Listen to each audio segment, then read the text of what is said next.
말을 자꾸 바꾼다. 트럼프는 타코 대통령이다. 이런 비아냥이 계속되자 트럼프 미국 대통령이 본인의 SNS에 영상을 올렸습니다. 자신이 타코가 아니라고 강력하게 부인하고 있는데요. 영상 보시죠.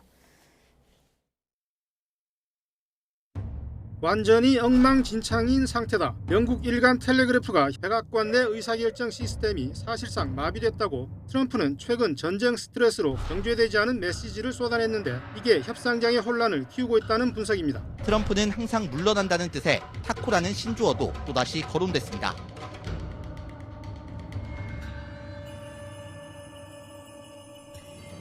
This country sits back and allows a country such as Iran to hold our hostages, to my way of thinking, is a horror. Obviously, you're advocating that we should have gone in there with troops, etc., and brought our boys out. I absolutely feel that, yes. I think right now would be an oil-rich nation, and I believe that we should have done it. Why couldn't we go in and take over some of their oil, which is along the sea? You're going to have a war by being weak.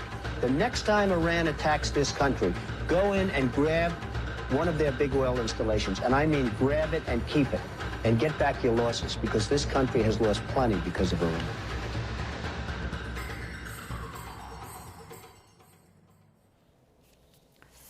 네, 내가 말 바꾼다는 거는 가짜 뉴스다. 이거 영상 봐라. 나는 1980년대부터 말을 똑같이 했다. 이 주장이거든요. 네. 어떻게 보셨어요? 예, 뭐 물론 트럼프 대통령의 SNS가 그동안 쭉 공개가 되어 왔기 때문에 예.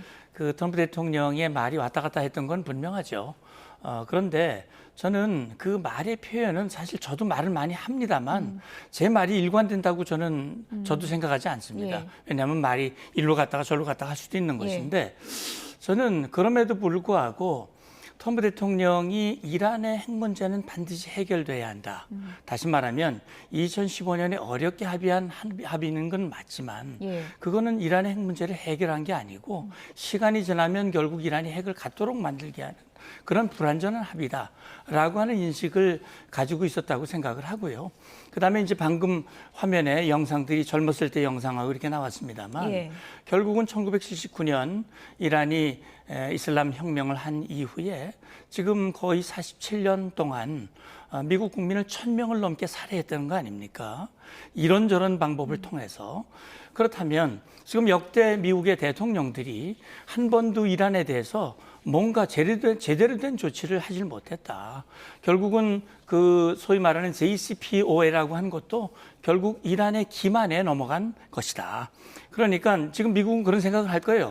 북한 핵합의, 북한의 기만 작전에 결국은 속아서 결국은 북한은 핵을 손에 넣었고 이란은 이렇게 지금 놔두면은 분명히 핵을 갖게 되는데 이란이 핵을 갖는 순간 이건 북한하고는 비교가 되지 않는다. 그렇기 때문에 이란의 핵 문제만큼은 반드시 해결해야 되는데 이게 외교적으로 해결이 안 되면 결국은 물리적으로 해결할 수밖에 없지 않느냐라는 판단이 저는 트럼프에게 있었다고 생각이 되고 물론 일각에서는 뭐 네타냐후가 이렇게 싹싹싹 해가지고 거기에 넘어갔다라는 그런 얘기들을 많이 합니다만 물론 그럴 수도 있겠습니다만 저는 트럼프 대통령이 수미일관하게 그런 이란에 대한 생각을 가지고 있었기 때문에 어려운 결단이지만 했다고 생각이 되고 이 부분에도 결국은 이란이 이제 결단하기 어려울 겁니다.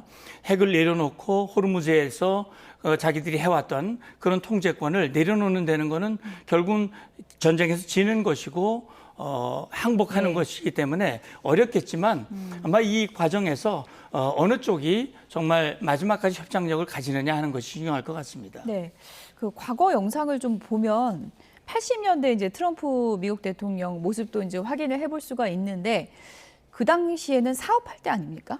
그렇습니다. 트럼프 대통령이 제가 한때 좀 심취를 해서 책을 한 9권 다 정독을 했는데 이제 거래 기술에서 하는 방법이 지금 전쟁의 기술에서 안 통하는 거는 뭐냐면 자 무일푼으로 카지노 사업을 해요. 그러면 땅을 이제 계약을 합니다. 근데 이제 건설비가 없죠. 그러면 막 이제 공사가 다 완공된 것처럼 투자자들을 모십니다. 전날 갑자기 불도저를 빌려가지고 그러면 투자자들이 공사가 잘 되고 있구나 투자를 합니다.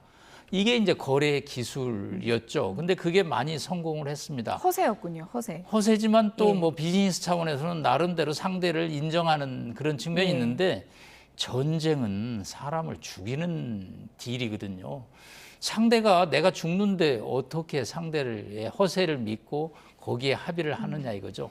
그래서 뭐 그동안에 또 비즈니스에서 또 뭐 뱅크럽이 돼서 부도가 나기도 하고 그래서 이제 또 대통령이까지 오고 그러는데 전체적으로 그 화면에서 봤던 측면과 지금은 상황도 많이 달라졌고 또 국제 정치가 복잡해졌는데 너무 비즈니스했던 기억을 가지고 이 전쟁을 다루고 있는 것이 좀 우려가 사실은 돼서 이게 제로섬 게임이 될 수가 없거든요. 예. 1차 대전이나 2차 대전처럼 항복을 하면 제로섬 게임이 되죠. 그런데 지금은 서로 양측에 카드가 좀 있는 거거든요. 늘 트럼프 대통령 You have no card 하잖아요. 이란도 카드가 있는 거거든요. 그렇기 때문에 이게 뭐 5.5 대 한 4.5 정도로 휴전이 이루어져야지 한 9대 1 이런 합의를 가지고 밀어붙이면 그거는 또 협상이 어려울 수밖에 없습니다.